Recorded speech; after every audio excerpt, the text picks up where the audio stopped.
Party സംസ്ഥാന committee രാവിലെ മുതൽ വൈകുന്നേരം വരെ എളമരം കരീമിൻ്റെ അധ്യക്ഷതയിൽ ചേരുകയുണ്ടായി. PB അംഗങ്ങളായ സഖാക്കൾ Pinarayi Vijayan, MA baby, A Vijayaraghavan തുടങ്ങിയ സഖാക്കളും പങ്കെടുത്തു. പ്രധാനമായും 2-3 കാര്യങ്ങളാണ് സംസ്ഥാന കമ്മിറ്റി ഇന്നത്തെ യോഗത്തിൻ്റെ ഭാഗമായിട്ട് ചർച്ച ചെയ്ത് തീരുമാനിച്ചു. പാർട്ടി സെൻട്രൽ കമ്മിറ്റി തന്നെ യുദ്ധവിരുദ്ധ സംഗമം എന്ന നിലയിൽ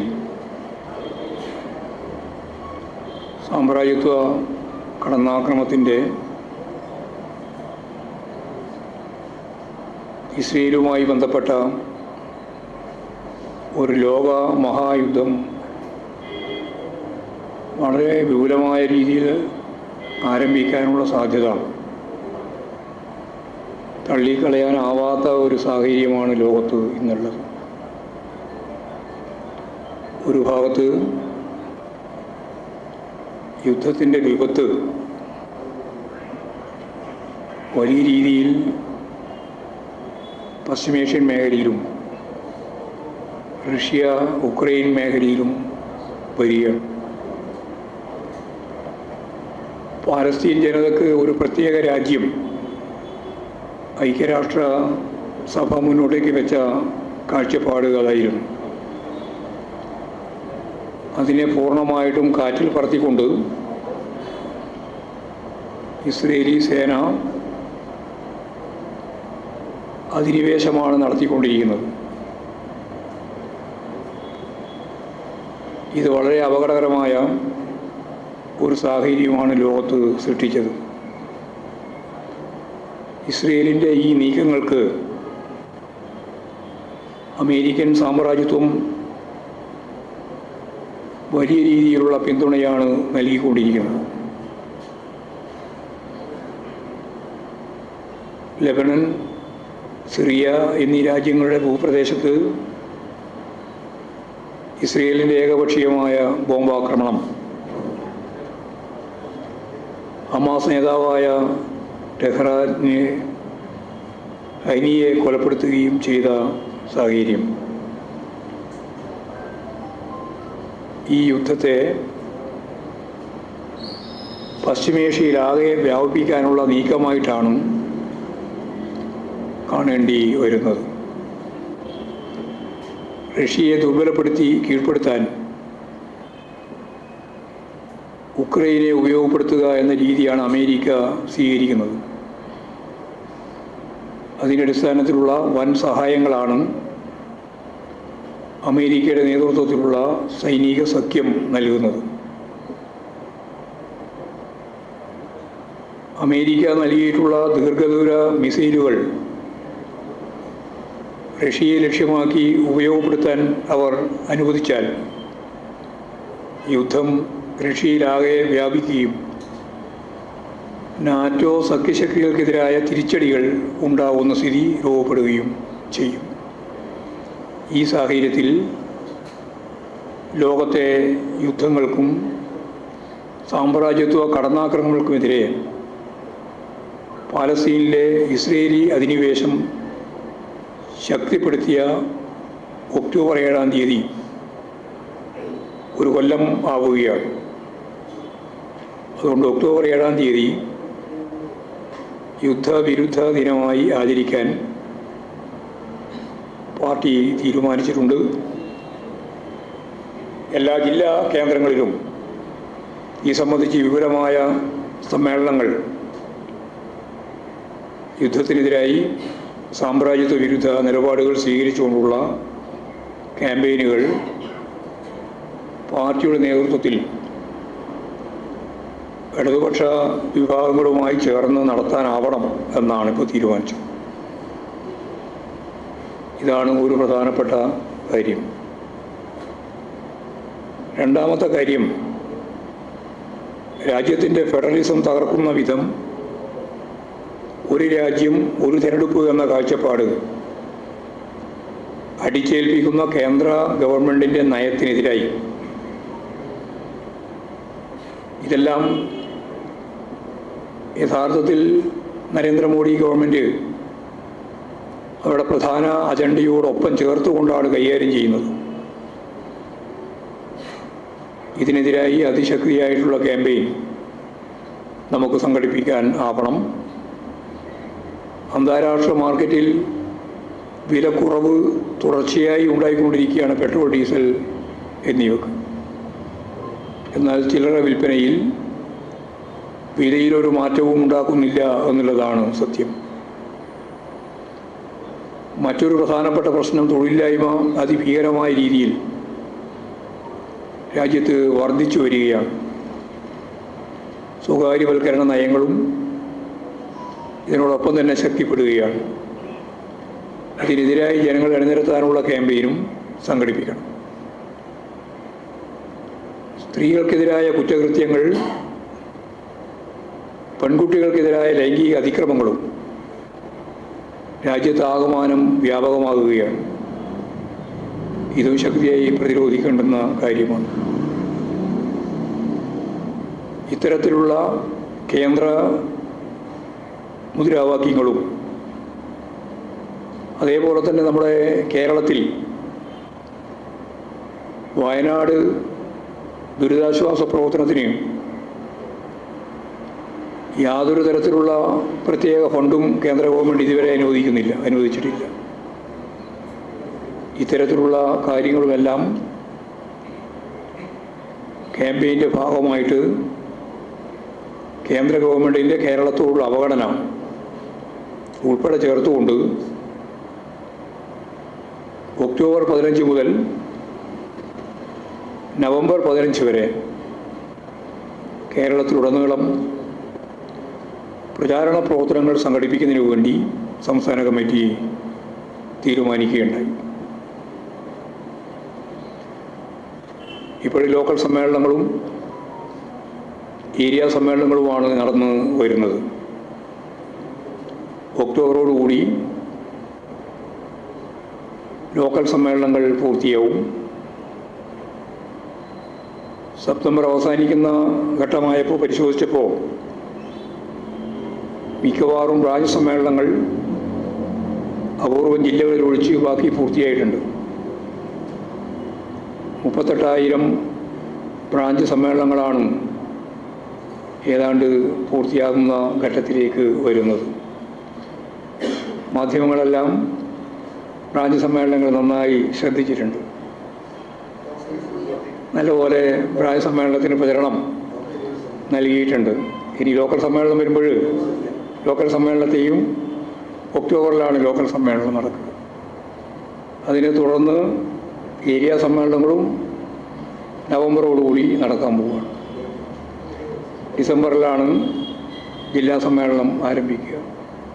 അപ്പോൾ ജില്ലാ സമ്മേളനവും ഒക്കെ ഞങ്ങൾ പ്ലാൻ ചെയ്ത് കഴിഞ്ഞിട്ടുണ്ട്.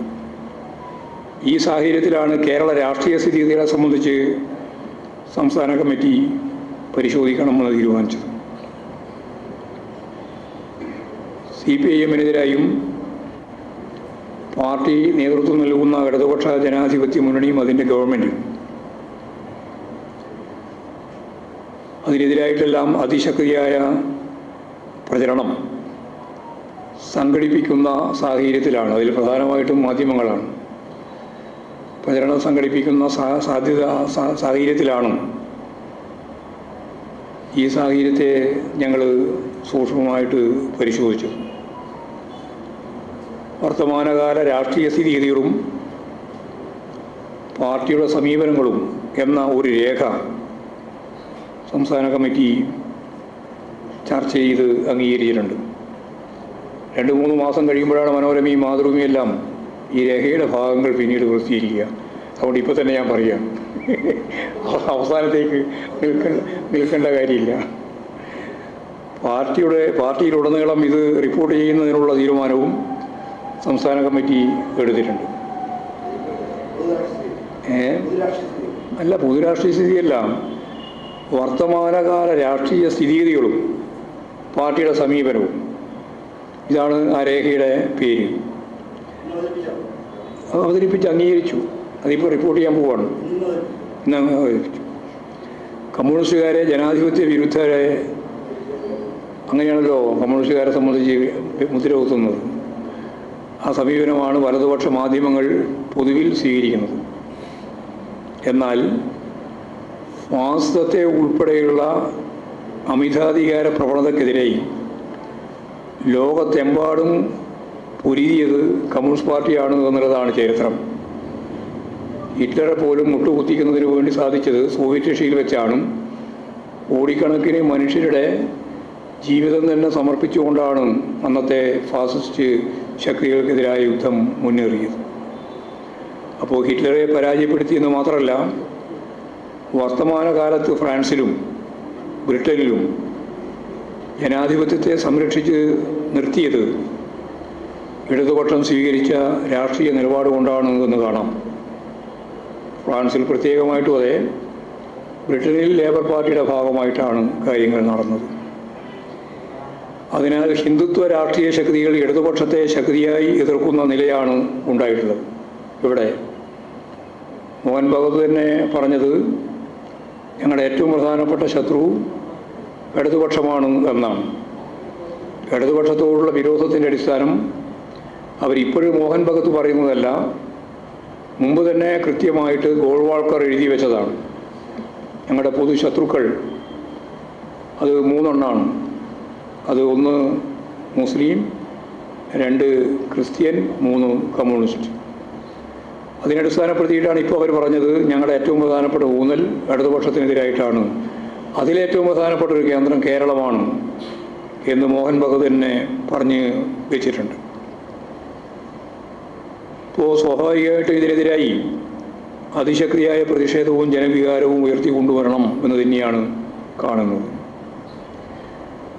അത് അയോധ്യയിലെ പ്രതിഷ്ഠ, അതിൻ്റെ ഭാഗമായിട്ട് അതിൻ്റെ ഉദ്ഘാടനം, ഇടതുപക്ഷ തീരുമാനം രാജ്യത്തെ മതനിരപേക്ഷതയെ സംരക്ഷിക്കുന്നതിനുള്ള പ്രധാന നിലപാടായിട്ട് മാറിയിരുന്നു. കോൺഗ്രസ് ഉൾപ്പെടെ ഉദ്ഘാടനത്തിന് ക്ഷണിച്ചപ്പോൾ യഥാർത്ഥത്തിൽ അവരെല്ലാം പങ്കെടുക്കുന്ന ഒരു തീരുമാനത്തിലെത്തുന്നതിനിടയിലാണ് CPIM-ഉം ഇടതുപക്ഷ പാർട്ടികളും വ്യക്തമായിട്ട് ആ പരിപാടിയിൽ പങ്കെടുക്കേണ്ടതില്ല എന്ന് തീരുമാനിച്ചത്. ആ നിലപാട് ഇന്ത്യ വേദിക്ക്, ഇന്ത്യ ബ്ലോക്കിന് മതനിരപേക്ഷം മുഖം നൽകാനും BJP-യുടെ മതരാഷ്ട്രവാദത്തെ തടയിടാനും കഴിയുന്ന സാഹചര്യം സൃഷ്ടിച്ചു എന്നുള്ളതാണ് സത്യം. ഇപ്പോൾ കഴിഞ്ഞ പാർലമെൻറ്റ് തിരഞ്ഞെടുപ്പിൽ BJP-ക്ക് ഒറ്റയ്ക്ക് ഭൂരിപക്ഷം കിട്ടിയില്ല. ഒരു കൂട്ടുമന്ത്രിസഭയാണ് നിലനിൽക്കുന്നത്. മതനിരപേക്ഷ നിലപാട് സ്വീകരിച്ചുകൊണ്ട് മുന്നോട്ടേക്ക് പോകുന്ന ഇടതുപക്ഷത്തെ ദുർബലപ്പെടുത്തുക എന്നത് എല്ലാ വർഗീയ ശക്തികളുടെയും ആവശ്യമാണ്, അവരുടെ മുദ്രാവാക്യമാണ്. എല്ലാ വർഗീയ ശക്തികളും എന്നുള്ളതുകൊണ്ട് അർത്ഥമാക്കുന്നത് ഭൂരിപക്ഷ വർഗീയതയും ന്യൂനപക്ഷ വർഗീയതയും ഉൾപ്പെടെയാണ്. ആഗോളവൽക്കരണ നയങ്ങളെ ഫലപ്രദമായിട്ട് പ്രതിരോധിച്ച് ബദൽ നയങ്ങൾ ഉയർത്തിപ്പിടിച്ചാണ് ഇടതുപക്ഷ സർക്കാർ മുന്നോട്ടേക്ക് പോകുന്നത്. അതുകൊണ്ട് തന്നെ കോർപ്പറേറ്റ് ശക്തികളെ സംബന്ധിച്ചിടത്തോളം ഇടതുപക്ഷത്തെ തകർക്കുക എന്നതും അവരുടെ നയമാണ്. ഇതെല്ലാം തമ്മിലുള്ള ഒരു പരസ്പര ബന്ധം കേരളത്തിൽ LDF സർക്കാരിനെതിരെ അതിശക്തിയായ ആക്രമണം നടത്തുന്നതിന് ഇടയാക്കുന്നു എന്ന് നമ്മൾ കാണും. ഇപ്പോൾ അടുത്ത കാലത്തുണ്ടായിട്ടുള്ള സംഭവങ്ങൾ പരിശോധിച്ചാൽ പാർലമെൻറ്റിൽ തെരഞ്ഞെടുപ്പിലുണ്ടായ തിരിച്ചടി അത് മറികടന്ന് മുമ്പോട്ടേക്ക് പോകാനുള്ള ശ്രമമാണ് ഞങ്ങൾ കഴിഞ്ഞ ഏതാനും മാസങ്ങളിലായി നടത്തിയിട്ടുള്ളത്. അടിസ്ഥാന ജനവിഭാഗങ്ങൾക്ക് ആനുകൂല്യങ്ങൾ നൽകുന്നത് സർക്കാരിൻ്റെ ബാധ്യതയാണ് എന്ന് ഗവൺമെൻറ് അംഗീകരിച്ചുകൊണ്ട് ക്ഷേമ പെൻഷൻ ഉൾപ്പെടെയുള്ള കാര്യങ്ങളിൽ ഏറ്റവും ദുർബലമായ ജനവിഭാഗങ്ങൾക്ക് കിട്ടേണ്ടുന്ന ആനുകൂല്യങ്ങൾ ലഭിക്കുന്നതിൽ ഫലപ്രദമായ ഇടപെടൽ ഗവൺമെൻറ് ഭാഗത്തുനിന്നുണ്ടായി. വലിയ സംതൃപ്തിയാണ് യഥാർത്ഥത്തിൽ ജനങ്ങൾക്ക് ഉണ്ടായത്. വിലക്കയറ്റം സാധാരണ നിലയിൽ ഉയർന്നു വരുന്ന ഒരു ഘട്ടമാണ് ഓണക്കാലം. എന്നാൽ ഇപ്രാവശ്യത്തെ ഓണക്കാലം വിലക്കയറ്റമില്ലാത്ത ഒരോണം, അത് ജനങ്ങൾക്ക് ആഘോഷിക്കാൻ അത്തരത്തിലുള്ള നിലപാടുകൾ കൊണ്ട് പൊതുവിതരണ സംവിധാനത്തിൽ ഉൾപ്പെടെ ഇടപെട്ടതിൻ്റെ ഭാഗമായി സർക്കാരിന് കഴിഞ്ഞു. വയനാട് ദുരിതാശ്വാസ പ്രവർത്തനങ്ങൾ ഏവരെയും അംഗീകാരം നേടിയെടുക്കുന്ന നിലപാടായി ഗവൺമെൻറ്റിൻ്റെത്. കേരളീയരെ എല്ലാവരെയും ഒറ്റക്കെട്ടായി നിർത്തി എല്ലാ തരത്തിലും ദുരിതാശ്വാസ പ്രവർത്തനം സംഘടിപ്പിക്കുന്നതിന് വേണ്ടി ഗവൺമെൻറ്റിന് കഴിഞ്ഞു. പാർട്ടിയും സർക്കാരും ജനങ്ങളുടെ അംഗീകാരം നേടിയെടുത്തുകൊണ്ട് മുന്നോട്ടേക്ക് പോകുന്ന സാഹചര്യത്തിലാണ് തുടർച്ചയായ അക്രമങ്ങൾ ഇപ്പോൾ പാർട്ടിക്കും ഗവൺമെൻറ്റിനെതിരായിട്ട് വന്നുകൊണ്ടിരിക്കുന്നത്. കമ്മ്യൂണിസ്റ്റ് പാർട്ടിയെ ദുർബലപ്പെടുത്താൻ അതിൻ്റെ നേതൃത്വത്തെ കടന്നാക്രമിക്കുക എന്ന നയമാണ് വലതുപക്ഷ ശക്തികൾ എല്ലാ കാലത്തും സ്വീകരിച്ചിട്ടുള്ളത്. അതിനായുള്ള പ്രചരണത്തിൻ്റെ ഭാഗമായാണ് മുഖ്യമന്ത്രി പിണറായി വിജയനെതിരായുള്ള പ്രചരണത്തിന് മാധ്യമങ്ങളും ബൂർഷ്വാ രാഷ്ട്രീയ പാർട്ടികളും ശ്രമിച്ചുകൊണ്ടിരിക്കുന്നത്. അത് സംബന്ധിച്ചുള്ള ഓർമ്മപ്പെടുത്തലാണ് ഈ രേഖ നിർവഹിക്കുന്നത്. മതരാഷ്ട്രവാദം മുന്നോട്ടേക്ക് വെക്കുമ്പോൾ അതിനെതിരായ ശക്തമായ നിലപാടാണ് മുഖ്യമന്ത്രി സ്വീകരിക്കുന്നത്. ഇതിൻ്റെ ഫലമായി മതനിരപേക്ഷ ശക്തികളിലും ന്യൂനപക്ഷ വിഭാഗങ്ങളിലും വലിയ അംഗീകാരം മുഖ്യമന്ത്രിക്ക് ഉണ്ടായിട്ടുണ്ട്. ഇതിനെ ഇല്ലാതാക്കുക എന്ന ലക്ഷ്യത്തോടു കൂടിയാണ് CPIM RSS ബന്ധം സന്ധി എന്നൊക്കെ പ്രചാരവേല സംഘടിപ്പിക്കുന്നത്. ഇത് തിരിച്ചറിഞ്ഞ് മുന്നോട്ടേക്ക് പോകാൻ അത് സംബന്ധിച്ചുള്ള ആശയ പ്രചാരവേലയെ ഫലപ്രദമായി പ്രതിരോധിക്കാൻ ഈ രേഖ അനിവാര്യമായ നിലപാടുകൾ സ്വീകരിക്കുകയാണ്. തൃശ്ശൂരിലെ പരാജയവുമായി ബന്ധിപ്പിച്ചുകൊണ്ട് ഒരുതരം ചർച്ച BJP വിജയത്തിന് ഇടതുപക്ഷമാണ് കളമൊരുക്കിയത് എന്ന പ്രചരണം തൃശ്ശൂർ പരാജയവുമായിട്ട് ബന്ധപ്പെട്ട് വിവിധ കോണുകളിൽ നിന്ന് ശക്തിയായിട്ട് ഇപ്പോഴും പ്രചരിപ്പിച്ചുകൊണ്ടിരിക്കുകയാണ്. യഥാർത്ഥത്തിൽ എന്താണ് എന്ന കാര്യം ഞങ്ങൾ തന്നെ പല പ്രാവശ്യം പത്രസമ്മേളനത്തിൽ ഉൾപ്പെടെ പറഞ്ഞു. പക്ഷേ ഞങ്ങൾ പറയുന്നതൊന്നും മുഖവിലക്കെടുക്കാൻ തയ്യാറില്ല. അവരുടേതായ പഴയകാല പ്രചരണങ്ങൾ ഇപ്പോഴും നടത്തിക്കൊണ്ടിരിക്കുകയാണ്. തൃശ്ശൂർ UDF വോട്ടുകൾ BJPക്ക് ലഭിച്ചതാണ് വിജയത്തിനുള്ള പ്രധാന കാരണം. ഞാനതിൻ്റെ കണക്ക് വീണ്ടും ആവർത്തിക്കുന്നില്ല. 86,000-ലധികം വോട്ടാണ് കോൺഗ്രസ്സിന് കുറഞ്ഞത്. ഞങ്ങൾക്ക് 18,688 വോട്ട് കൂടുതൽ കിട്ടി. എന്നാൽ ഞങ്ങൾക്ക് ലഭിക്കേണ്ടുന്ന ചില വോട്ടുകൾ നഷ്ടപ്പെട്ടിട്ടുണ്ട് എന്ന് ഞങ്ങൾ കണ്ടിട്ടുണ്ട്. 74,000 വോട്ടിന് BJP ജയിക്കുന്നത് പ്രധാനമായും കോൺഗ്രസിൻ്റെ ക്രിസ്ത്യൻ വോട്ട് ഉൾപ്പെടെയുള്ള വോട്ട് BJPക്ക് അനുകൂലമായിട്ട് മാറിയ പശ്ചാത്തലത്തിലാണ്.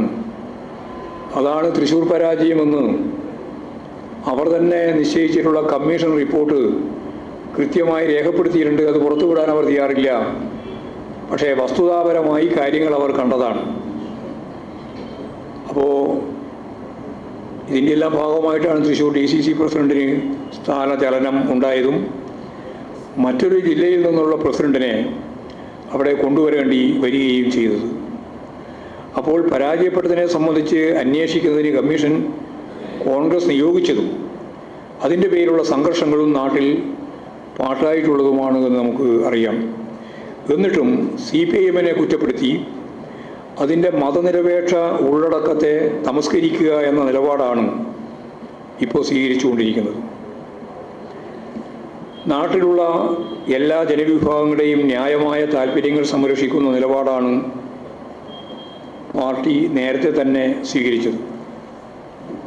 ഇവയെല്ലാം പരിശോധിച്ച് ആവശ്യമായ നിലപാട് സ്വീകരിക്കുമെന്ന കാര്യം പാർട്ടി സംസ്ഥാന സെക്രട്ടേറിയറ്റ് തന്നെ വ്യക്തമാക്കിയിട്ടുള്ളതാണ്. പോലീസുമായിട്ട് ബന്ധപ്പെട്ട് ഉൾപ്പെടെ ഇത്തരത്തിൽ കാര്യമായ നിലപാടാണ് പാർട്ടി സ്വീകരിച്ചത്.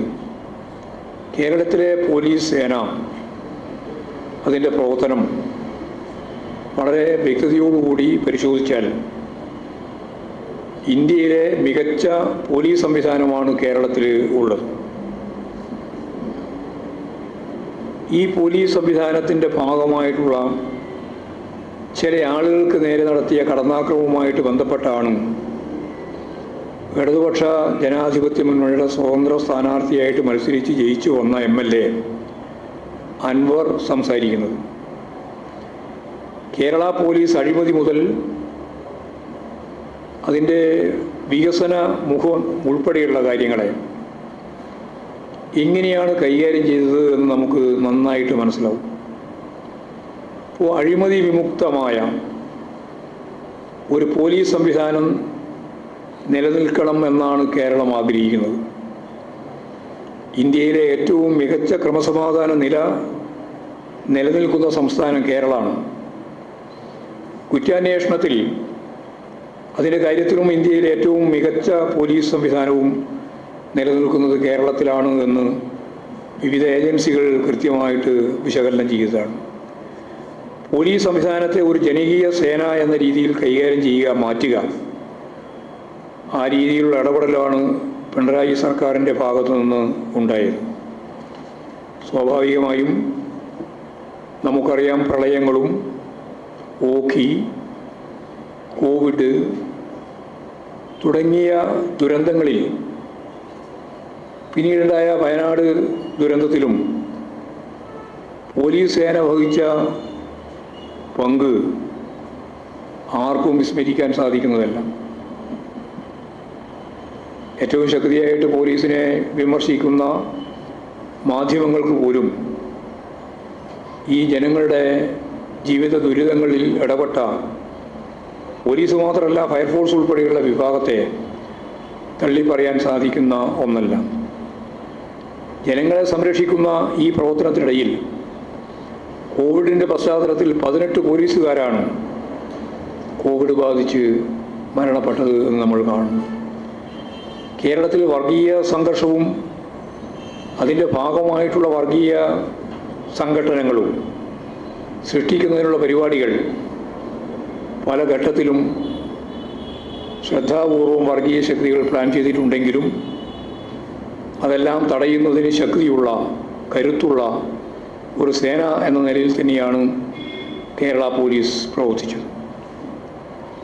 ഹിന്ദു വർഗീയ ശക്തികൾ ഒരു പ്രചാരവേലയും നടത്താതെ, എന്ന് പറഞ്ഞാൽ മുൻകൂട്ടി പ്ലാൻ ചെയ്ത് ആയിരങ്ങളെ അണിനിരത്തി കലാപത്തിന് ശ്രമിച്ചപ്പോൾ അത് തിരിച്ചറിഞ്ഞ് ഇടപെട്ടതും കേരള പോലീസായിരുന്നു എന്നുള്ളതാണ് സത്യം. വാട്സപ്പ് ഹർത്താൽ തടഞ്ഞ് അതും ഇതിൻ്റെ ഭാഗമായിട്ടുള്ള ജാഗ്രത തന്നെയാണ്. പാലക്കാട്, ആലപ്പുഴ ജില്ലകളിൽ RSSും അതുപോലെ തന്നെ SDPIയും അങ്ങോട്ടും ഇങ്ങോട്ടും മണിക്കൂറുകൾ വെച്ച് കൊലപാതകം സംഘടിപ്പിച്ചു. RSകാരനെ കൊന്നാൽ അപ്പോൾ തന്നെ SDPIക്കാരനെ കൊല്ലുക, SDPIക്കാരനെ കൊല്ലുമ്പോൾ RSകാരനെ കൊല്ലുക. ഇതായിരുന്നു ആലപ്പുഴയിലും അതുപോലെ പാലക്കാടും കണ്ട കാഴ്ച.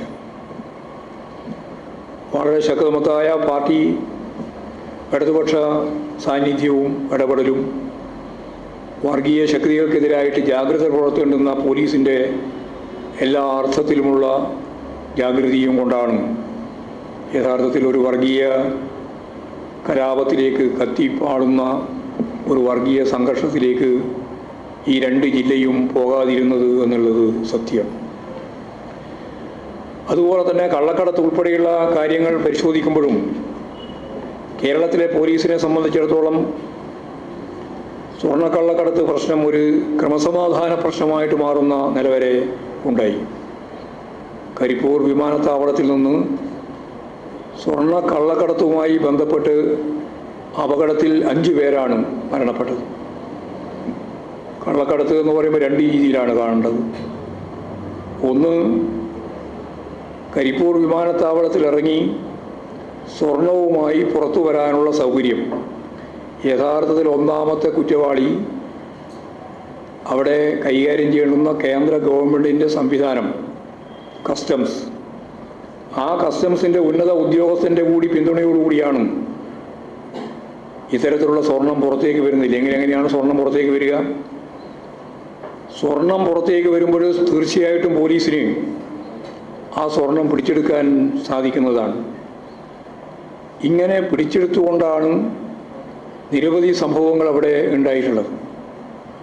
അപ്പോൾ ക്രമസമാധാന പ്രശ്നമായി മാറിയ സാഹചര്യത്തിൽ പോലീസിന് ഇടപെടാതിരിക്കാൻ പറ്റില്ല എന്നുള്ള സ്ഥിതി വന്നു. ആ ദൗത്യത്തിലാണ് ആ ദൗത്യമാണ് പോലീസ് നിർവഹിച്ച് കൊണ്ടിരുന്നത്. ഇതിനെതിരെയാണ് ഇപ്പോൾ അൻവർ വലിയ രീതിയിലുള്ള കുരിശുയുദ്ധം സംഘടിപ്പിക്കുന്നത്. കള്ളക്കടത്തിൻ്റെ ഭാഗമായി, പൊട്ടിക്കൽ പ്രശ്നത്തിൻ്റെ ഭാഗമായിട്ടുള്ള ചിലരെ ആളുകളെയാണ് സാക്ഷിയായിട്ട് അവതരിപ്പിക്കുന്നത്. എന്നാൽ ഇതെല്ലാമാണ് എങ്കിലും പോലീസിൻ്റെ ഭാഗമായി കേരളീയ സമൂഹത്തിൽ പൊതുവേ ഉള്ളതിൻ്റെ എല്ലാം അലയൊലി പോലീസ് സൈന്യത്തിലും ഉണ്ടാവുമെന്ന കാര്യത്തിൽ യാതൊരു സംശയമില്ല. പല വിഭാഗത്തിലും പോലീസിൽ സ്വാധീനമുണ്ട്.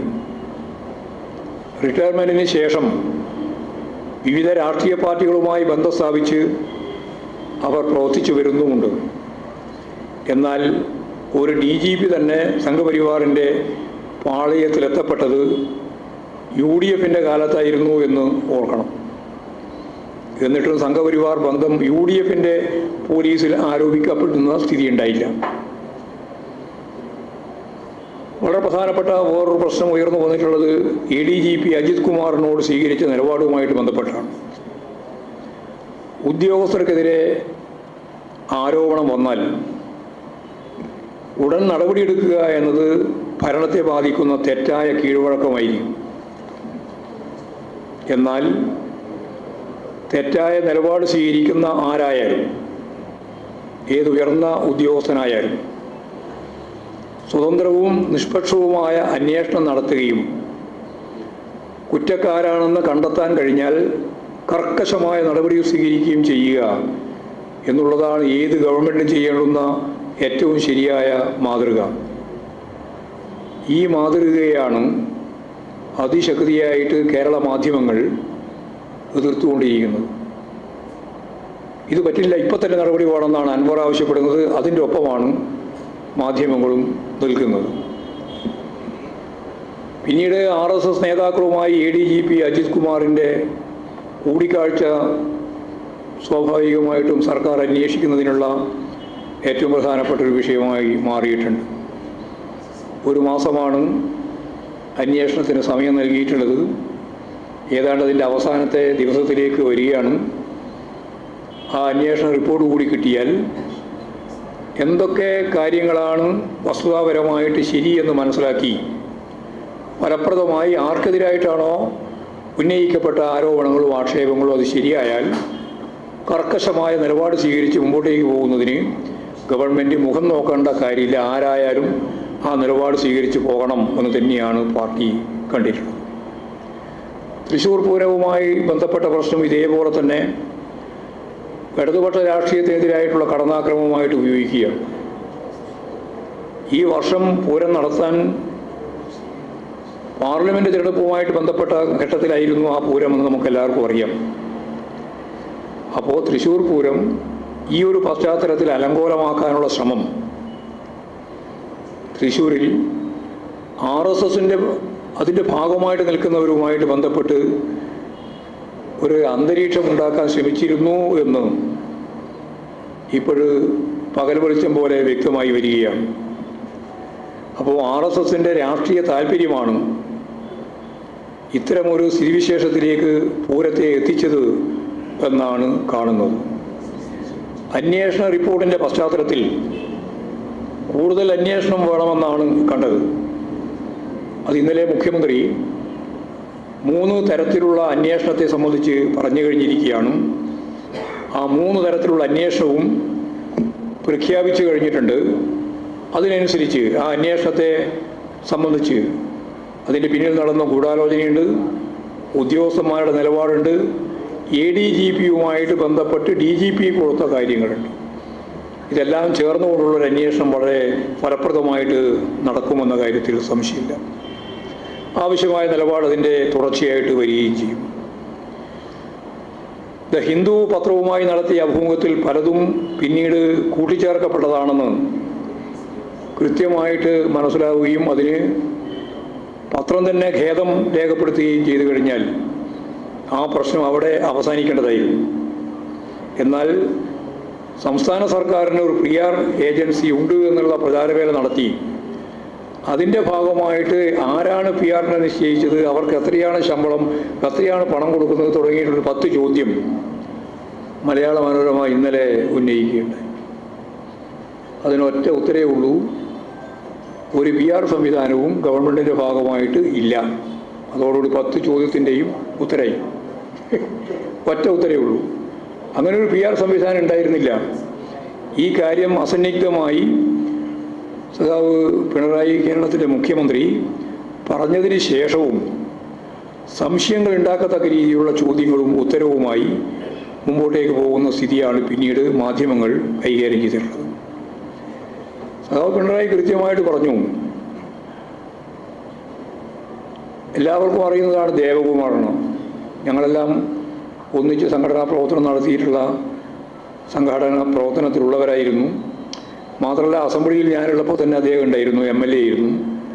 അദ്ദേഹത്തിൻ്റെ മകൻ സുബ്രഹ്മണ്യം ഡൽഹി കേന്ദ്രീകരിച്ചുകൊണ്ട് വിവിധ തരത്തിലുള്ള പ്രവർത്തനങ്ങൾ നടത്തി വരുന്ന ഒരാളാണ്. അദ്ദേഹം ഇപ്പോൾ ഉദ്യോഗസ്ഥനാണ്. നല്ല സൗഹൃദമുണ്ട്, മുഖ്യമന്ത്രിയായിട്ടുണ്ട്, ഞങ്ങളെല്ലാമായിട്ട് സൗഹൃദമുണ്ട്. അപ്പോഴാണ് ദ ഹിന്ദുവായിട്ടൊരു അഭിമുഖത്തെ സംബന്ധിച്ചിടത്തോളം പറഞ്ഞത്. ആ അഭിമുഖത്തിൽ പങ്കെടുക്കുന്നതിന് വേണ്ടി തയ്യാറാവുകയും അഭിമുഖം നടത്തുകയും എന്നാൽ തെറ്റായ രീതിയിൽ ചില കാര്യങ്ങൾ കൂട്ടിച്ചേർക്കപ്പെടുകയും ചെയ്തപ്പോൾ ഹിന്ദു പത്രം തന്നെ അത് ഖേദം പ്രകടിപ്പിക്കുന്നതല്ല സ്വീകരിക്കുകയും ചെയ്തതോടുകൂടി അവസാനിക്കേണ്ട കാര്യം കമ്മ്യൂണിസ്റ്റ് വിരുദ്ധത മൂത്ത മാധ്യമ ശൃംഖല അതിശക്തിയായിട്ട് അത് ജനങ്ങളിൽ ആശയക്കുഴപ്പം ഉണ്ടാക്കാൻ വേണ്ടിയിട്ട് പ്രചാരണം നടത്തി ചോദ്യം ചോദിച്ചുകൊണ്ടിരിക്കുന്നു. ഇപ്പോഴും ഉത്തരം കിട്ടിയാലും മുമ്പ് പിണറായിയെ സംബന്ധിച്ചുള്ള ഏറ്റവും പ്രധാനപ്പെട്ട വിമർശനം എന്താ? ചിരിക്കുന്നില്ല. എന്തൊരു മനുഷ്യനാണ്, ചിരിയില്ല. ഇപ്പോഴേ ഇന്നലത്തെ വിമർശനം എന്താ? എന്തൊരു ചിരിയായി ഇത് ചിരിയാണോ എന്നാണ്. എന്നിട്ട് പ്രതിപക്ഷ നേതാവിൻ്റെ വിമർശനവും പരിഹാസവും എന്ന് പറഞ്ഞാൽ എന്താണ് പിടിവള്ളിയായിട്ട് കിട്ടുക? ഒന്ന് കഴിയുമ്പോൾ മറ്റൊന്നും. അപ്പോൾ അത് തുറന്നു കാണിക്കപ്പെടുമ്പോൾ അപ്പോൾ വിചാരിക്കും ഇതോടെ അവസാനിച്ചിട്ടുണ്ടാവും. അത് കഴിഞ്ഞ് 4 ദിവസം കഴിയുമ്പോൾ വേറൊന്നും. അത് കഴിഞ്ഞ് അത് പരിഹാസ്യമാവുകയും തുറന്നു കാണിക്കപ്പെടുകയും ചെയ്യുമ്പോൾ അടുത്ത വേറെ. ഇതൊരു പ്രക്രിയയായിട്ട് തുടർന്ന് പോവുകയാണ്. ഇത് 1957 VMSൻ്റെ ഗവൺമെൻറ് അധികാരത്തിൽ വന്ന ഘട്ടത്തിൽ സാമ്രാജ്യത്വ പിന്തുണയോടുകൂടി നടത്തിയ വിമോചന സമരം കോടിക്കണക്കിന് രൂപ കൈപ്പറ്റി എന്ന് പിന്നീട് കോൺഗ്രസ് നേതാക്കന്മാരെന്നെ പറഞ്ഞല്ലോ. അമേരിക്കൻ CIA പണം കിട്ടിയിട്ടുണ്ട് എന്ന് വയലാർ രവി എഴുതിയ പുസ്തകത്തിൽ തന്നെ ചൂണ്ടിക്കാണിച്ചല്ലോ. അങ്ങനെയുള്ള ഒരു സാഹചര്യമാണ് 2ാം ഘട്ട LDF ഗവൺമെൻറ് വന്നതിന് ശേഷം ഇവിടെ ഈ പ്രതിപക്ഷ രാഷ്ട്രീയ പാർട്ടികളും ഒരുപാട് മഴവിൽ സഖ്യം എന്ന് പറഞ്ഞാൽ മനസ്സിലായില്ലേ? എല്ലാം കൂടി എല്ലാ വർണ്ണങ്ങളും അതിൽ ഉൾച്ചേർത്തിട്ടുണ്ട്. എല്ലാ വർണ്ണവും അതെല്ലാം ചേർന്നിട്ടുള്ള ഒരു സഖ്യമാണ് യഥാർത്ഥത്തിൽ കേരളത്തിൽ 2ാം പിണറായി ഗവൺമെൻറ്റിനെ നേരിടുന്നതിന് വേണ്ടി എല്ലാ കള്ളപ്രചരണങ്ങളും അർദ്ധസത്യങ്ങളും സത്യങ്ങളുടെ ചില അംശങ്ങളും എല്ലാം ചേർത്ത് പത്രപ്രവർത്തനത്തിൻ്റെ ഒരു ധാർമ്മികതയും ഇല്ലാതെ, പത്രപ്രവർത്തനം എന്ന് പറഞ്ഞാൽ ചാനൽ പ്രവർത്തനം ഉൾപ്പെടെയാണ് ഉദ്ദേശിക്കുന്നത്, ഇതെല്ലാം നടപ്പിലായിക്കൊണ്ടിരിക്കുകയാണ്. ചാനൽ വേണ്ട കാര്യമില്ല, അതെല്ലാം ഇതിൻ്റെ കൂടെ തന്നെയാണ് ഉള്ളത്. അപ്പോൾ മതരാഷ്ട്ര ശക്തികൾക്കെതിരായ നിലപാട് പിണറായി ശക്തിയായി സ്വീകരിക്കുന്നു എന്നത് തന്നെയാണ് ഇത്തരത്തിലുള്ള കടന്നാക്രമണത്തിൻ്റെ അടിസ്ഥാനമായിട്ട് കാണുന്നത്. കേരളത്തിൽ ഇനി ഒരു കമ്മ്യൂണിസ്റ്റുകാരൻ മുഖ്യമന്ത്രിയാവില്ല എന്ന് ആന്റണിയുടെ വാദം, അല്ലെങ്കിൽ പണ്ട് മനോരമ പറഞ്ഞ വാദം ഇപ്പോഴും അൻവറും മുമ്പോട്ടേക്ക് വെക്കുകയാണ്. ഈ രീതിയിൽ എല്ലാ അർത്ഥത്തിലും ഈ പ്രചാരവേല മുഖ്യമന്ത്രിക്കെതിരായിട്ട് ഇപ്പോൾ വരികയാണ്. അതിൻ്റെ അർത്ഥം ഞങ്ങൾക്ക് വളരെ നന്നായിട്ട് അറിയാം. ഏറ്റവും പ്രധാനപ്പെട്ട നേതൃത്വത്തെ തന്നെ കടന്നാക്രമിക്കുക എന്നുള്ളത് തന്നെയാണ്, മുഖ്യമന്ത്രിയെ കടന്നാക്രമിക്കുക എന്നുള്ളതിൻ്റെ അർത്ഥം. അതുകൊണ്ട് പാർട്ടിയെ പ്രതികൂട്ടിലാക്കാനുള്ള നിരവധിയായ ശ്രമങ്ങളും ഇതിൻ്റെ ഭാഗമായിട്ട് നടക്കുന്നുണ്ട്. പിന്നെ വർഗീയ രാഷ്ട്രീയ പ്രചരണം, ഒരു പുതിയ പാർട്ടി ഉണ്ടാക്കും എന്ന് പറഞ്ഞ് അൻവർ മുന്നോട്ടേക്ക് പോകുമ്പോൾ മലപ്പുറം ജില്ലാ സെക്രട്ടറിയെ RSSകാരനാണെന്നാണ് വ്യാപകമായിട്ട് പ്രചരിപ്പിച്ചത്. നഷ്ടാൽ പൊടിക്കാത്ത കളവ് മോഹൻദാസിനെ പോലെയുള്ള പാർട്ടി ജില്ലാ സെക്രട്ടറിയെ സംബന്ധിച്ച് പറയുകയാണ്. പിന്നെ എത്രയോ മതവിശ്വാസികൾ പാർട്ടിയുമായിട്ട് ബന്ധപ്പെട്ട് നിലകൊള്ളുന്നുണ്ട്. അങ്ങനെയുള്ള സന്ദർഭത്തിൽ മതവിശ്വാസികൾക്ക് CPIM-ൽ ഒന്നും ചെയ്യാനാവില്ല എന്ന കള്ളപ്രചാരവേല 8 കൊല്ലത്തിന് ശേഷം അൻവർ ആവർത്തിക്കുകയാണ്. ഇതെല്ലാം ദുഷ്ടലാക്കോടുകൂടിയുള്ള വർഗീയ നിലപാടാണ്. ഈ വർഗീയ സമീപനത്തെ അതിശക്തിയായിട്ട് എതിർക്കണം.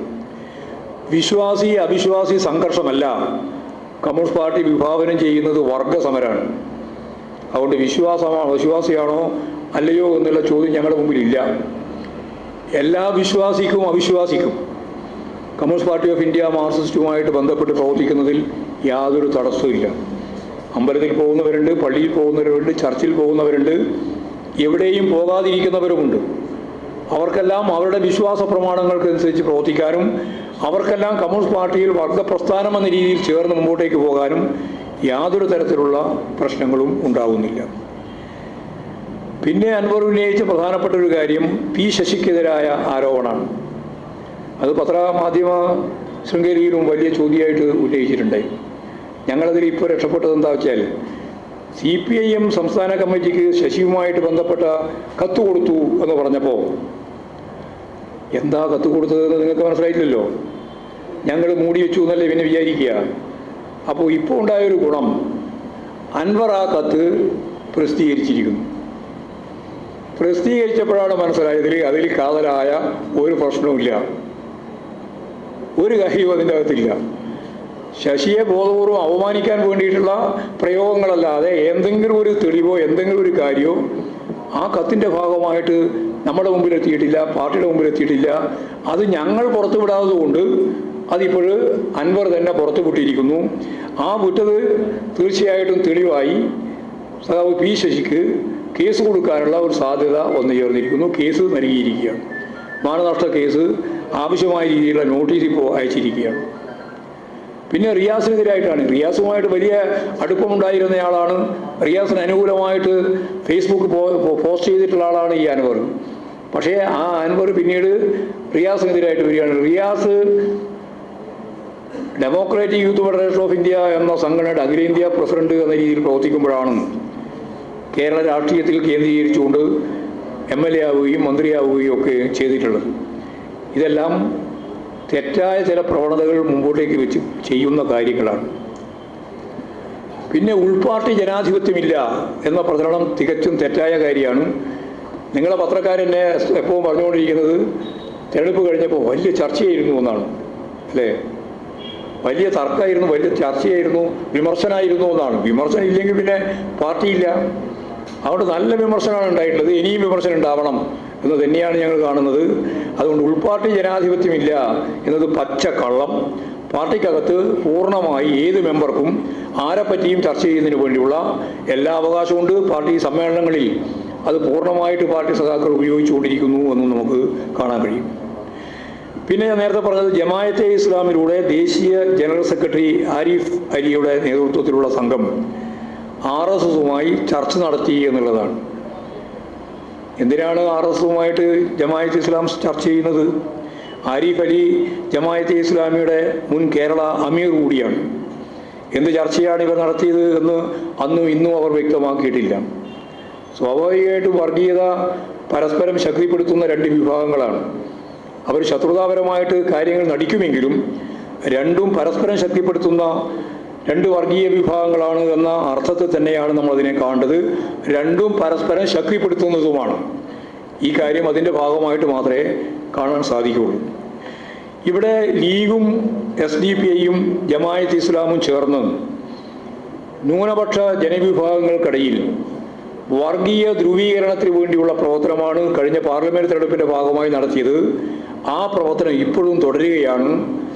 ന്യൂനപക്ഷ ജനവിഭാഗങ്ങളെ ജനാധിപത്യവൽക്കരണത്തിൻ്റെ ഭാഗമായിട്ട് കാര്യങ്ങൾ കൈകാര്യം ചെയ്യുന്നതിന് പ്രാപ്തമാക്കുന്നതിന് പകരം വർഗീയതയിലേക്ക് നയിക്കാൻ വേണ്ടിയുള്ള പ്രവർത്തനത്തിൽ മുസ്ലിം ലീഗും SDPIയും ജമാഅത്ത് ഇസ്ലാമും ചേർന്നുകൊണ്ടുള്ള ഒരൈക്യമാണ് ഇപ്പോൾ കാണാൻ സാധിക്കുന്നത്.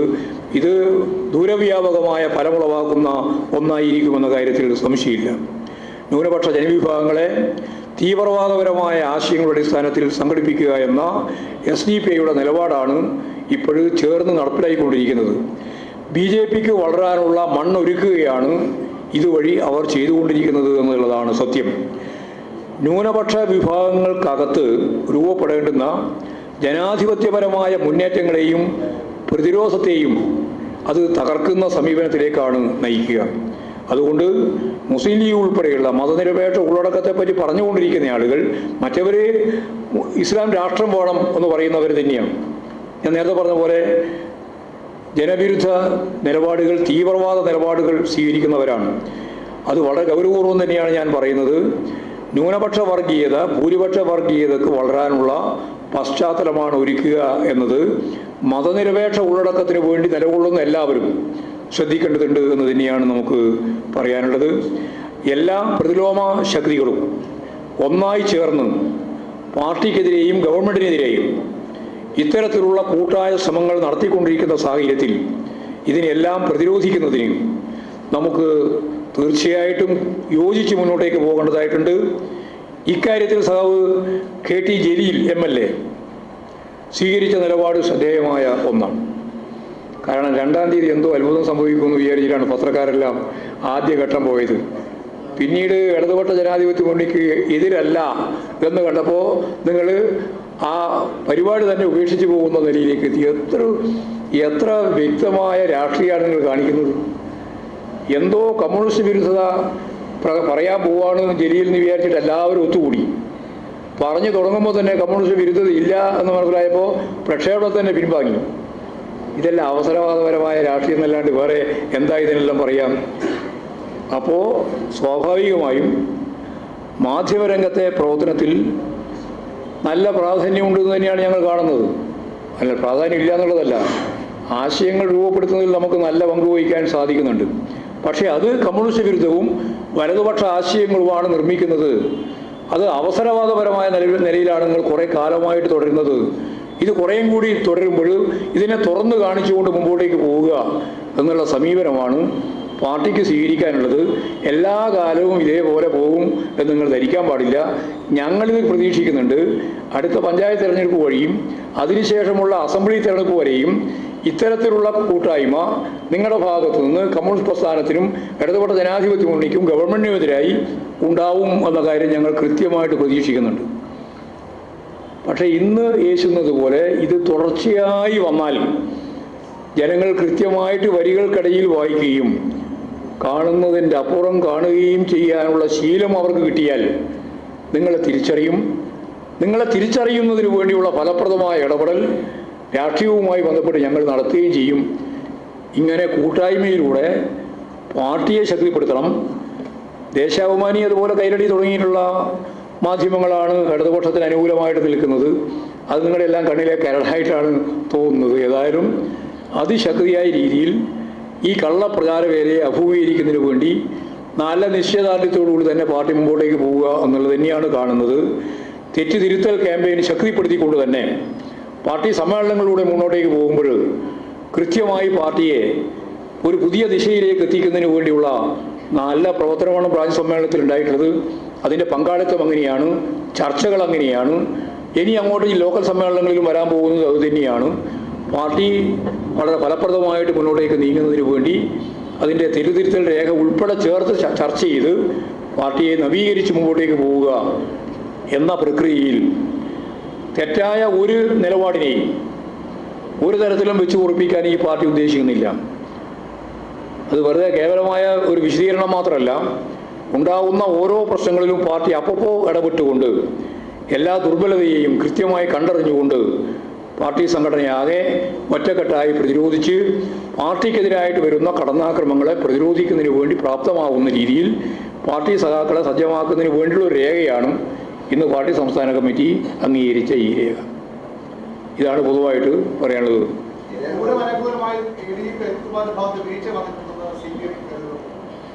അതല്ലേ പരിശോധിച്ചുകൊണ്ടിരിക്കുന്നത്.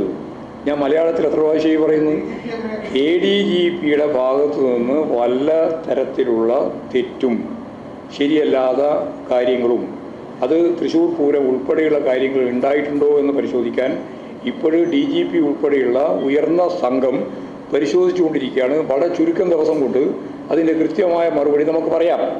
ധൃതിപ്പെടണ്ട എന്ന് ഞാൻ കഴിഞ്ഞ പ്രാവശ്യവും പറഞ്ഞാണ്, ഇപ്രാവശ്യവും അത് തന്നെയാണ് പറയുന്നത്. പക്ഷേ ഈ ഡൽഹിയിലെ വാർത്താസമ്മേളനത്തിൽ മാഷ് പറഞ്ഞത് PCCക്കെതിരായ പരാതി അന്വേഷിച്ചുകൊണ്ടിരിക്കുകയാണ്. അതിന്റെ സ്റ്റാറ്റസ് എന്താ? അല്ല, നിങ്ങൾക്ക് അല്ല അൻവറിൻ ഞങ്ങൾ പരിശോധിക്കേണ്ടുന്ന കത്തിൻ്റെ ഉള്ളടക്കം പൂർണ്ണമായിട്ട് നിങ്ങളുടെ കയ്യിൽ കിട്ടിയല്ലോ. ലോകത്തെമ്പാടുമുള്ള ഏത് മനുഷ്യൻ്റെയും മുമ്പിൽ ശശിയെ സംബന്ധിച്ചുള്ള അദ്ദേഹത്തിൻ്റെ പരാതിയുണ്ട്. ആ പരാതി സംബന്ധിച്ച് ഏതെങ്കിലും രീതിയിൽ പരിശോധിക്കേണ്ടതുണ്ടോ നിങ്ങൾ പറ. ഞാനതല്ലേ ചോദിക്കുന്നത്. അല്ല, ഞാൻ പറയേണ്ട കാര്യം നിങ്ങളുടെ കയ്യിലുണ്ടത്. അതന്നെയാണ് അതായത് ഞാൻ പറഞ്ഞത്. അതായത് ഞാനത് ആ പറഞ്ഞത് ശരി, ആ പറഞ്ഞത് തന്നെ ശരി. ഇപ്പോഴും അത് തന്നെയാണ് ഞാൻ പറയുന്നത്. ആവശ്യമായ രീതിയിലുള്ള പരിശോധന ഏത് ആളുടെ പേരിൽ വന്ന കത്തായാലും പരിശോധിക്കും. എന്നാൽ ഒന്നുമില്ലാത്ത വ്യക്തിയല്ലേ, നിങ്ങൾ പരിശോധിച്ചോ? എന്തെങ്കിലും പറ. ഞാൻ പറഞ്ഞത് മലയാളത്തിലാണ്. ഞാൻ ഒന്നുകൂടി പറയാം. ശശിയുടെ പേരിൽ പാർട്ടി സംസ്ഥാന സെക്രട്ടേറിയറ്റിന് അല്ലെങ്കിൽ സംസ്ഥാന സെക്രട്ടറിക്ക് തന്ന കത്തിൽ ഉള്ളടക്കം ഞങ്ങൾ പരിശോധിച്ച് നോക്കിയപ്പോൾ അതിൻ്റെ അകത്ത് ശശിയുമായിട്ട് ബന്ധപ്പെട്ട് പരിശോധിച്ച് തീരുമാനിക്കേണ്ട ഒരു കാര്യവുമില്ല, ഒരു വസ്തുതയുമില്ല. പൊതുവായിട്ട് പറയുന്നത് പോലെ ഒരു കാര്യം പറഞ്ഞിരിക്കുന്നുവെന്ന് മാത്രമേ ഉള്ളൂ. അതിപ്പോഴും പൊതു സ്വത്തായിട്ട് ജനങ്ങളുടെ മുമ്പിലുണ്ട്. അത് ഞങ്ങൾ ഗോപ്യമായിട്ട് വെക്കുന്ന ഒരു കാര്യമല്ല. നിങ്ങളുടെ കയ്യിലുള്ള ആ രേഖയുമായിട്ട് ബന്ധപ്പെട്ടുകൊണ്ട് നിങ്ങൾക്ക് ഏതെങ്കിലും ഒരു തെളിവ്, ഏതെങ്കിലും ഒരു കാര്യം ഞങ്ങളുടെ മുമ്പിൽ അവതരിപ്പിക്കാനുണ്ടെങ്കിൽ ഇനിയും അവതരിപ്പിച്ചോ, ഞങ്ങളത് പൂർണ്ണമായിട്ട് സ്വാഗതം ചെയ്യും. പക്ഷേ ഹിന്ദു ദിനപത്രത്തിലുള്ള അഭിമുഖവുമായി ബന്ധപ്പെട്ട് മുഖ്യമന്ത്രിയുടെ ഭാഗം ആ വാദം പൂർണ്ണമായിട്ട് പാർട്ടി വിശ്വസിക്കുകയാണ്. പൂർണ്ണ വിശ്വസിക്കുന്നില്ല, അതാണ് ശരി. പിന്നെ എന്തിനാണ് വിശ്വസിക്കുന്നത്? അവിടെ ഞങ്ങൾക്ക് ഒരു PR-ഉം ഇല്ല, ഒരു PR-ൻ്റെയും പ്രശ്നവുമില്ല. അവിടെ പറഞ്ഞല്ലോ, നമുക്കെല്ലാം പരിചയമുള്ള സുബ്രഹ്മണ്യം എന്ന് പറയുന്ന ഡൽഹിയുമായിട്ട് ബന്ധപ്പെട്ട് ഇപ്പോൾ റിലയൻസിൽ വർക്ക് ചെയ്തുകൊണ്ടിരിക്കുന്ന ഒരാളാണ്. അദ്ദേഹവുമായിട്ട് സംസാരിച്ച് ഇങ്ങനെ ഒരു അഭിമുഖത്തിന് സാധ്യതയുണ്ട്, കഴിയുമോ എന്ന് ചോദിച്ചപ്പോൾ അഭിമുഖം കൊടുക്കുന്നതിന് എന്താ പ്രയാസമുള്ളത്? എന്നോട് ഇപ്പോൾ ചോദിച്ചിട്ടുണ്ട്, ഹിന്ദു ഇവിടെ ഒരു അഭിമുഖം വേണമെന്ന്. എന്താ കൊടുക്കുന്നതിന് പ്രശ്നമുള്ളത്? ഞങ്ങൾക്ക് പത്രക്കാരെ കാണുന്നത് യാതൊരു ഭയവും ഇല്ലല്ലോ, നിങ്ങൾക്കറിയാലോ. അതല്ലേ എന്നോടല്ല പറഞ്ഞല്ലേ, ഇവിടെ കേരളത്തിലാണ് ചോദിച്ചു. റിപ്പോർട്ടറല്ല, എന്നോട് ചോദിച്ചത് CN മോഹനാണ്. CN മോഹനോട് ചോദിച്ച ചോദ്യത്തിൻ്റെ ഭാഗമായിട്ട് അദ്ദേഹം എന്നോട് പറഞ്ഞു, ഇങ്ങനെ ഒരു ദിവസം വേണമെന്ന് പറയുന്നുണ്ട്, ഹിന്ദു പത്രത്തിന് ഒരു അഭിമുഖം വേണം എന്ന് പറയുന്നുണ്ട്, എപ്പോഴാണ് കൊടുക്കാം? ഞാൻ നമുക്ക് കൊടുക്കാം. ഞാൻ തിരുവനന്തപുരത്തുള്ള സമയത്തോ അല്ലെങ്കിൽ എവിടെയാണോ വേണ്ടത് അവിടെ കൊടുക്കാം. എന്താ കൊടുക്കുന്നതിന് പ്രശ്നം? അതിന് PR-ൻ്റെ ഒരു ആവശ്യം പാർട്ടിക്കുമില്ല, ഒട്ടും ഗവൺമെൻറ്റിനുമില്ല. ഇത് നിങ്ങൾക്ക് മനസ്സിലാകുന്നില്ല, മനസ്സിലാവാനിട്ടല്ല. നിങ്ങൾക്ക് മനസ്സിലായാലും ഇതൊരു വലിയ സംശയമായിട്ട് ജനങ്ങളുടെ മനസ്സിൽ കൊണ്ടുവരാനാണ്.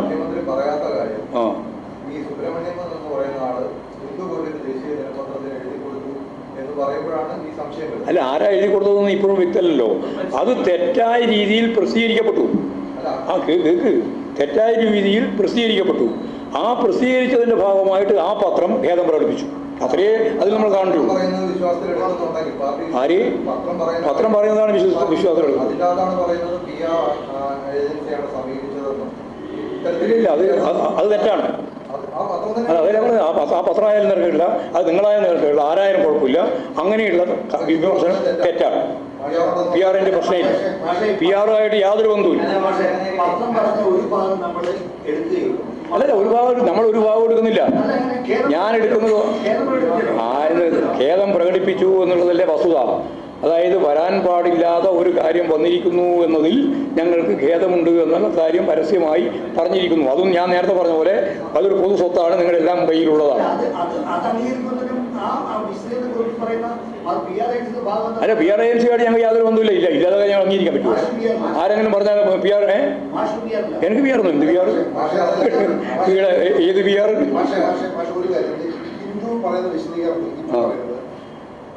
ഞാനിനി അതിന് വിശദീകരണം ചെയ്യുന്നില്ല, വെറുതെ ആവശ്യമില്ലാതെ പറഞ്ഞുകൊണ്ടിരിക്കുക. നിങ്ങൾക്ക് മലയാള മനോരമക്ക് ഇതേരി പറഞ്ഞുകൊണ്ട് അടുത്ത പ്രാവശ്യം ഒരു 10 ചോദ്യം കൂടി ചോദിക്കണം. ആ ചോദ്യത്തിൽ ഇപ്പം തന്നെ ഞാൻ മറുപടി പറഞ്ഞോളാം. കൃത്യമായ മറുപടി ഞാൻ പറയുകയാണ്. ഒരു പി ആറും ഇല്ല. അത് കഴിഞ്ഞു. ഇനി വേറെ ചോദ്യമില്ല.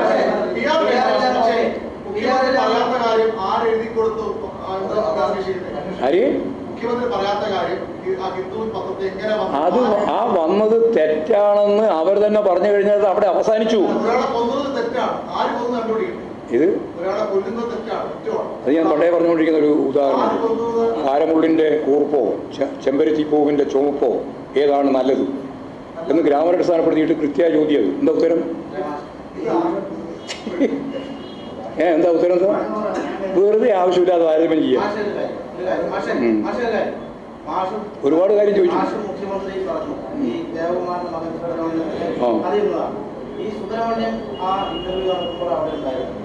മുഖ്യമന്ത്രി തന്നെ വന്ന പി ആർ മറ്റൊരു പി ആർ അവിടെ ഉണ്ടായിരുന്നു. പിണറായി പറഞ്ഞില്ല. അവിടെ ഒരാൾ പറയും ഒരാളുടെ കൂടെ ഇടയിൽ അത് ഈ ലേഖയുടെ ഒപ്പം വന്നതായിരുന്നു എന്നാണ് ഞാൻ ധരിച്ചതെന്നാണ് പറഞ്ഞത്. പിന്നെന്താ? നിങ്ങൾക്ക് എന്താ വേണ്ടിപ്പോ? അല്ല, എന്താ കാര്യം? നിങ്ങൾക്കെല്ലാം വേറെ യാതൊരു തരത്തിലുള്ള കാര്യം ചോദിക്കാനുമില്ല, പറയാനുമില്ല. എന്നിട്ട് നേരത്തെ പറഞ്ഞുകൊണ്ടിരിക്കുന്ന കാര്യങ്ങൾ ആന വണ്ണത്തിൽ ഇങ്ങനെ ചോദിച്ചുകൊണ്ടിരിക്കുകയും ഒന്നും പറയണ്ടേ? ഒരു കാര്യമില്ല, പറയണ്ട, ഒരു കാര്യമില്ല. എല്ലാം പറഞ്ഞു കഴിഞ്ഞാണ്, ഇനി ഒന്നും പറയാനില്ല. ഒഴിഞ്ഞൊന്നും മാറുന്നില്ല. ഒഴിഞ്ഞു മാറാം. നിങ്ങളോടാ ഒഴിഞ്ഞു മാറണ്ടേ? ഒഴിഞ്ഞു മാറുന്നു. എന്നിട്ട് നാളെ പറയും ഗോവിന്ദ മാഷ് ക്ഷോഭിച്ചു. ഞാൻ ക്ഷോഭിച്ചിട്ടില്ല കേട്ടാ. വെറുതെ ചോദ്യം ചോദിച്ചോണ്ട്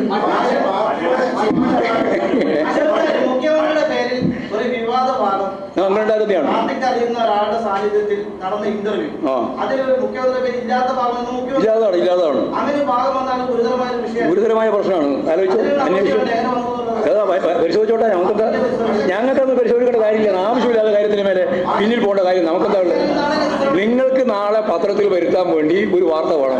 ആ വാർത്തയ്ക്ക് വേണ്ടി ഞങ്ങൾ അതിന്റെ പിന്നിൽ പോകേണ്ട നടക്കേണ്ട കാര്യമുണ്ട്. ഒരു ആവശ്യമില്ലാന്ന് സുബ്രഹ്മണ്യം.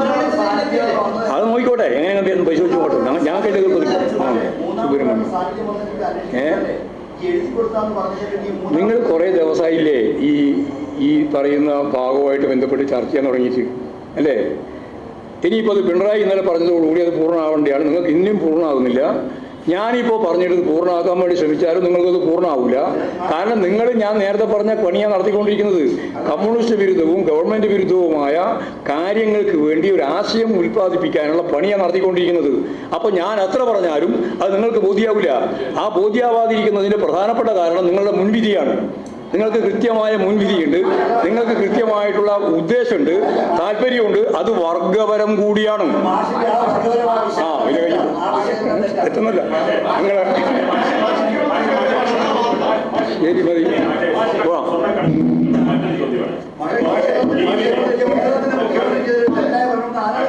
കണ്ടുപിടിക്കാം.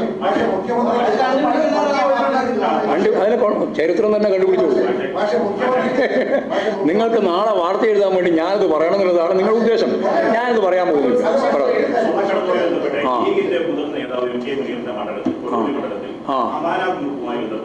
ഒരു പദ്ധതി പ്രഖ്യാപിച്ചു.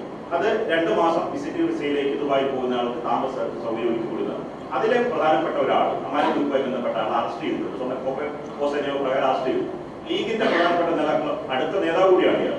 ഈ സ്വർണ്ണക്കടത്തുമായി ബന്ധപ്പെട്ട് ഈ ലീഗിന്റെ മുനീറിനടക്കം ബന്ധമുണ്ടെന്നുള്ള വിദൂരത പുറത്തു വരുന്നുണ്ട്. മാഷിന്റെ ശ്രദ്ധയപ്പെട്ടിട്ടുണ്ട്. അതിന്റെ സംശയം പോരെ?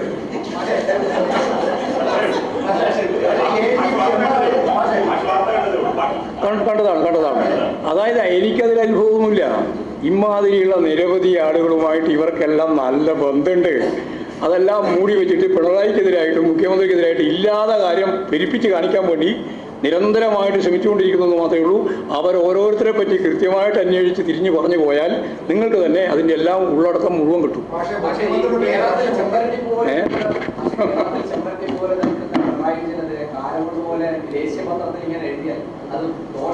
ദോഷമാണ് അതുകൊണ്ട് അവർ പിൻവലിച്ചത് ദോഷമാണ്. അത് പിൻവലിച്ചതോടുകൂടി ആ ദോഷം പോയി, മുള്ളു പോയി. അതാ ഞാൻ പറഞ്ഞത്, അത് മുള്ളു അതോടുകൂടി പോയില്ലേ ആ പ്രഖ്യാപനത്തോടുകൂടി. അങ്ങനെ പറഞ്ഞിട്ടില്ല, അങ്ങനെ വന്നത് ഖേദം പ്രകടിപ്പിക്കുന്നു എന്ന് പറയുന്നതോടുകൂടി കാര്യം ശരിയായി. അക്ഷരാഭ്യാസമുള്ളവരും വായിക്കുന്നവരല്ലേ കേരളീയ ജനങ്ങൾ. അപ്പോൾ അവരുടെ വ്യക്തത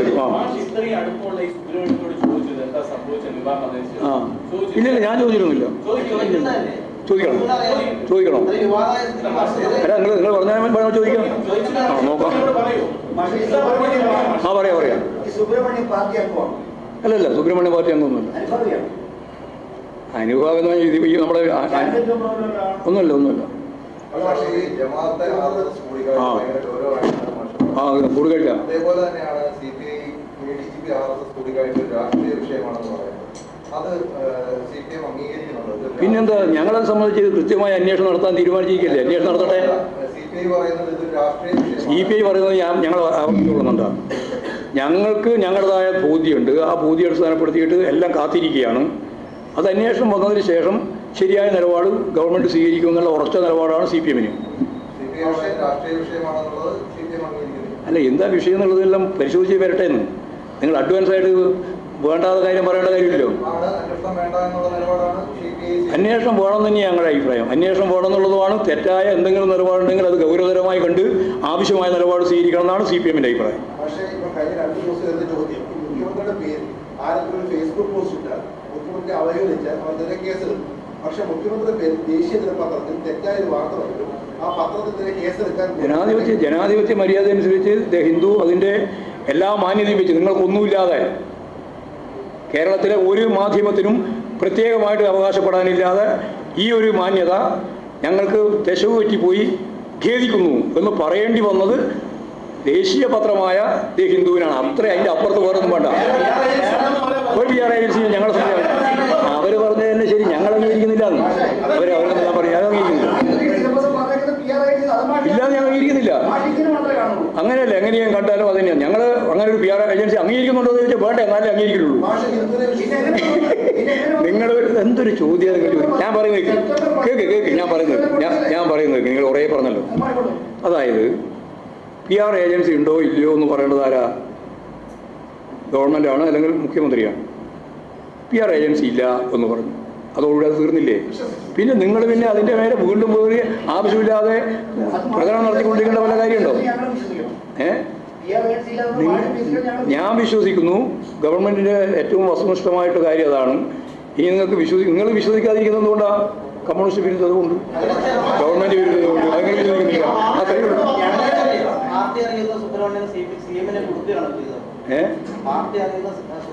ഈ സൂത്രല്ലേ എത്ര കൊല്ലായിട്ട് കണ്ടുകൊണ്ടിരിക്കുന്നവരാ ഞങ്ങൾ. ഇമാതിരി ചോദ്യവും ഈ ചോദ്യത്തിന്റെ കുരുക്കും എല്ലാം എത്ര കൊല്ലായിട്ട് കണ്ടുകൊണ്ടിരിക്കുന്നയാ. ഡയറക്റ്റ് എഴുതി അറിയില്ല, വേണം അന്വേഷിക്കാം, നോക്കാം. നമുക്ക് തിരക്കില്ല, അതിന് ഒരു ജാഗ്രത ഉണ്ടാവും. നിങ്ങൾക്ക് ജാഗ്രത ഉണ്ടെങ്കിൽ നിങ്ങളുടെ പത്രപ്രവർത്തനത്തിന്റെ മിടുക്ക് കൊണ്ട് അത് കണ്ടുപിടിച്ചോ.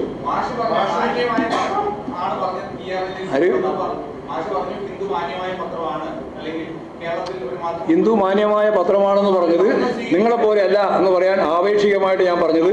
നിങ്ങളാണെങ്കിൽ ഖേദം പ്രകടിപ്പിക്കുന്ന പ്രശ്നമില്ല. എന്ത് കളവ് പറഞ്ഞാലും ആ കളവ് ഞങ്ങൾക്ക് പറ്റിയ ഒരു പെശകായി പോയി എന്ന് പറയുന്ന അത്യപൂർവം ചില മാധ്യമവും കേരളത്തിലുണ്ടായിരുന്നതല്ലാണ്ട് നിങ്ങൾ ഉൾപ്പെടെയുള്ള ഒരു മാധ്യമവും അതൊന്നും ഒരു തരത്തിലും അംഗീകരിക്കുന്നതല്ല. എന്ത് കളവ് അവതരിപ്പിച്ചാലും ആ കളവ് അവതരിപ്പിക്കുന്നതിന് മേലെ ഞങ്ങൾ പിടിച്ച മുയലിന് 2 കൊമ്പുണ്ട് എന്ന് പറയുന്നിടത്ത് തന്നെ നിൽക്കുന്നവരാണ് ഇവിടുത്തെ കേരളത്തിലെ പത്രപ്രവർത്തനത്തിൻ്റെ രീതി. അതിൽ നിന്ന് തികച്ചും വ്യത്യസ്തമായ നിലപാടാണ് ഹിന്ദു പത്രം സ്വീകരിച്ചത്. ഇനി നമുക്ക് മതിയാക്കാം, ആ ഹിന്ദു പത്രത്തിന് വിട്ടുകളാം. വേറെ ഒന്നും വരാണ്ട് ചോദിക്കും. അൻവറിനൊന്നും ചോദിക്കാനില്ല. അൻവറല്ല ഈ അധ്യായത്തിനെ മാറി വെറുതെ അധ്യായം അൻവർ പറഞ്ഞുകൊണ്ടിരിക്കുന്നത്.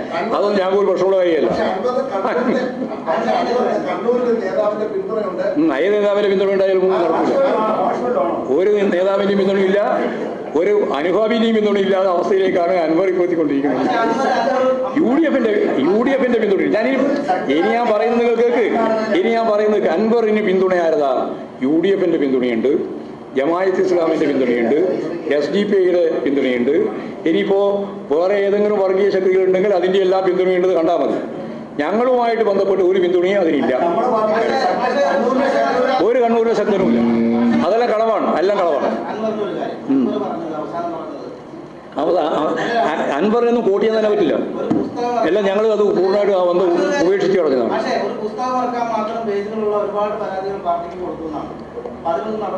പാർട്ടിക്ക് ഒറ്റ പരാതി തന്നില്ല ഇതുവരെ. ആദ്യമായിട്ട് ഒരു പരാതി തന്നതിന് അത് അദ്ദേഹം പരസ്യപ്പെടുത്തുകയും ചെയ്തു. പിന്നെ വായിച്ചോട്ടെ, നിങ്ങളെല്ലാം വായിക്കും. ഞങ്ങൾക്ക് വേറൊരു പരാതി ഇതുവരെ തന്നില്ല. പിന്നെ പുസ്തകം പ്രസിദ്ധീകരിക്കുന്നു.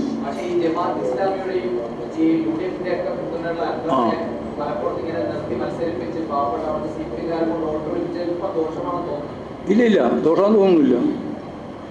അൻവർ ഉൾപ്പെടെയുള്ള നിരവധി സ്വതന്ത്രന്മാരെ മലപ്പുറം ജില്ലയിലെ വിവിധ മണ്ഡലങ്ങളിൽ സ്ഥാനാർത്ഥിയാക്കുകയും തോൽക്കുകയും ജയിക്കുകയും ഒക്കെ ചെയ്തിട്ടുണ്ട്.